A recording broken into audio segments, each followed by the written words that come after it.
और वृद्धावस्था की माताएं थोड़े निकट तक भी जा सकती हैं, लेकिन इस बात का ध्यान रखिए कि चालीसा पाठ जरूर करें। हनुमान जी का चालीसा पाठ और गायत्री का चालीसा पाठ, ये 2 चालीसा पाठ करना चाहिए माताओं में। ये 2 चालीसा पाठ से आपके घर में है ना जो व्यवस्थाएं सब बहुत सुंदर होती चली जाएगी।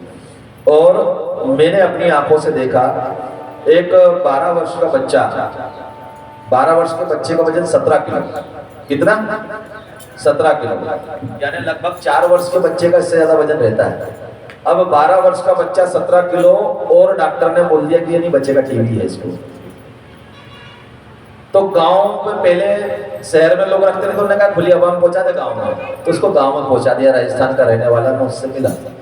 उससे मैं जब मिला तो उसकी उम्र उस समय 80 साल हो रही थी, और 80 साल की उम्र में उसका वजन था 95 किलो। 80 साल की आयु में मेरे से भी लगभग इतने ऊंचे। एक गुप्ता जी करके बाबूजी थे, जब मैं उनसे मिला तो उन्होंने बतलाया, बोले पंडित जी मैं आपसे बता रहा हूं कि 12 वर्ष की आयु में मेरे को हनुमान चालीसा का पाठ सिखाया था, और 12 वर्ष की आयु से लेकर आज तक बोले मैं हनुमान चालीसा का पाठ करता हूं, और मैं अपने आप ठीक होता चला गया। बोले खुली हवा में ही मैं ठीक हो गया। तो हनुमान चालीसा में एक चौपाई आती है, नासे रोग हरे सब पीरा। अब इस चौपाई का प्रयोग आपको अभी तक नहीं मालूम होगा। ये चौपाई का प्रयोग, ये सारी चौपाइयों में क्या रहता है? बंधन रहता है, ताला रहता है। कोई भी चीज आपको मालूम है कि कीमती होती है, तो क्या करते हैं? इसको संभाल के रख देते हैं। तो वैसे ही ग्रंथों में शक्तियों को संभाल के रखा गया है। तो इसके अंदर क्या करा कि ऑटोमेटिक लॉक दे दिए, ऑटोमेटिक लॉक दिए। ये लॉक को जब तक आप अनलॉक नहीं करोगे तब तक उसकी एनर्जी को आप ले नहीं पाओगे। केवल एनर्जी को समझ पाओगे लेकिन ले नहीं पाओगे। तो जो ये चौपाई है ना, इस चौपाई की विशेषता ये है कि इस चौपाई को अगर आप 100 बार 50 बार बोल करके किसी को पानी दे दें तो वो भी ठीक हो जाए। किसी के ऊपर से हाथ फिरा दे तो उसका बुखार चला जाए। लेकिन कॉन्सेंट्रेट होना पड़ेगा, याद रखिए। कॉन्सेंट्रेट उतना ही होना पड़ेगा जैसे किसी को बद्दुआ देते टाइम होते हो, उतना कॉन्सेंट्रेट होकर के बोलना पड़ेगा। बद्दुआ देते टाइम, चोरी करते टाइम कितना कॉन्सेंट्रेट होते हैं?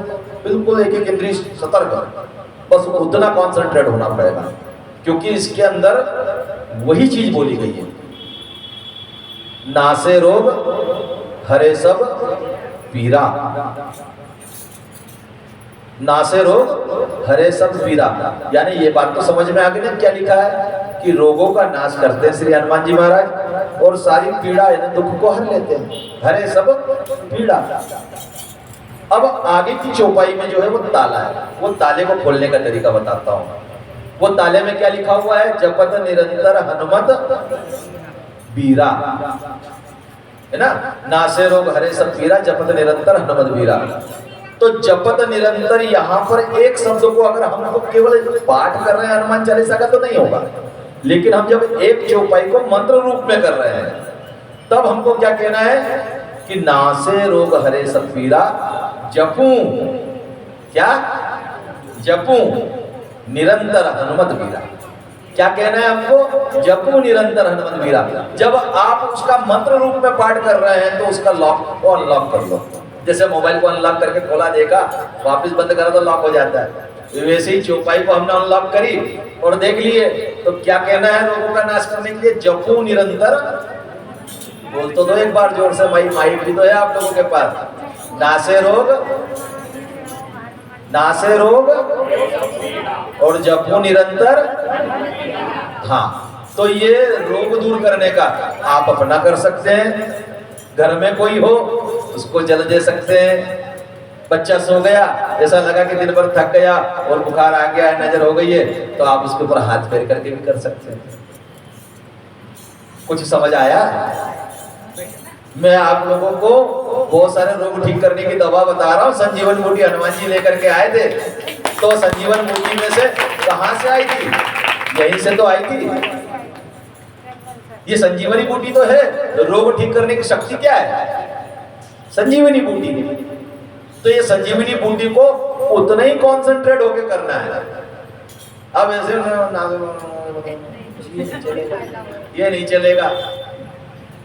आप लिखे और कोई बाचे, अरे आप जब भगवान के पास बैठते हैं ना तो अक्सर क्या करते हैं, मंत्र जब करते हैं तो आप मंत्रों के माध्यम से बात नहीं करते, मंत्रों के माध्यम से बात करें।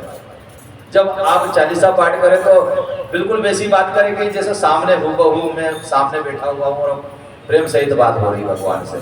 जब हम उससे अपना संबंध बनाएंगे तब वो हमसे अपना संबंध स्थापित करेगा, और जो संबंध हम बना लेंगे ना तो हमारा काम केवल बनाना है, निभाना उसका है। आप बना के तो देखो, एक बार संबंध बनाओ, वो हर किसी के साथ संबंध निभाता है। रावण ने बनाया तो दुश्मन का निभाया, कंस ने बनाया तो दुश्मन का निभाया, सुग्रीव ने बनाया तो मित्र का निभाया, अर्जुन ने बनाया तो मित्र का निभाया। उसका काम निभाना है। आप संबंध बना कर दो, देखो आपके संबंध में वो ताकत होना चाहिए कि आप एक बार बोलो तो फिर वो आपकी बात सुन ले। ये विश्वास आ गया तो आपकी भक्ति पल्लवित होने लगेगी, फिर आपकी इच्छाएं शीघ्र की शीघ्र पूरी होने लगेगी, क्योंकि आपको वो रहस्य पता चला। हम लोग भजन तो कर रहे हैं सालों से, लेकिन उसके रहस्यों को जाने बिना करेंगे तो एक बात बताओ कि एक मिट्ठू जिंदगी भर राम को जाने बगैर राम राम बोलेगा तो क्या मुक्त हो जाएगा? हाँ जी कि ना जी? मेरे को लगता है कि इंदिरा देवी प्रकोप दिखाने लगती है। मैं ऐसा आप लोगों से निवेदन करता हूँ कि एक दो कड़ी का भजन आप लोग गाते हैं, है ना? दो कड़ी का भजन आप शिव शंकर का गा दें, क्योंकि भगवान का विवाह होने का समय हो रहा है। इसको बंद करो।